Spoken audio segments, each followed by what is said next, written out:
The Brown Diversity and Inclusion Action Plan is a pretty remarkable document. It's both visionary and also very brass tacks and grounded, with clear goals, with intentional practices, with strategic check-in points to judge the quality of the success of different stages of it. So I'm very honored to help implement it in whatever ways I can as a faculty member, to represent the intellectual legacies that support both the value of diversity and inclusion, but also show the impediments to creating a diverse and inclusive elite school, right? These things are difficult to do.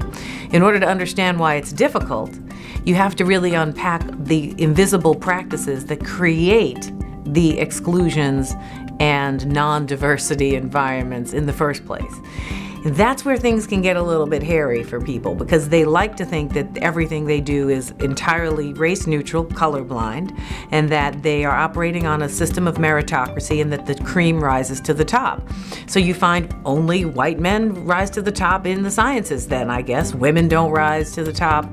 Other domestic, particularly, historically underrepresented groups don't rise to the top. It just happens. We're just the best, right? So, how do you unpack that without having people feel like they're being accused of being discriminatory, and to really explain that there's so much research that shows not just implicit bias, but practices that produce social network cues that narrow the range, say, for hiring, evaluations that can be highly biased when it's women being evaluated in certain fields and non-whites being evaluated in others, most of them.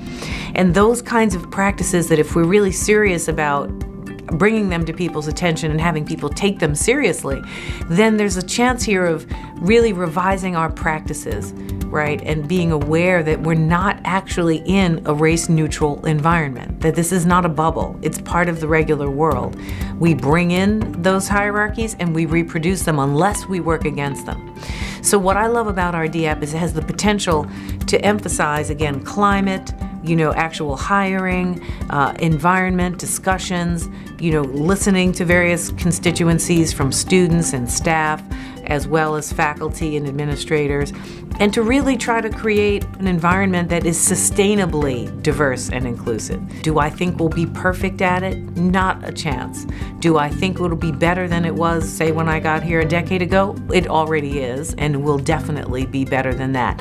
But we need everyone's support. To move the needle on some of this takes a tremendous amount of collective commitment. So I'm really proud of the plan, and I'm proud of the efforts that have gone underway to actually implement it. I do see some real valuable change, and so I'm really happy to be part of it.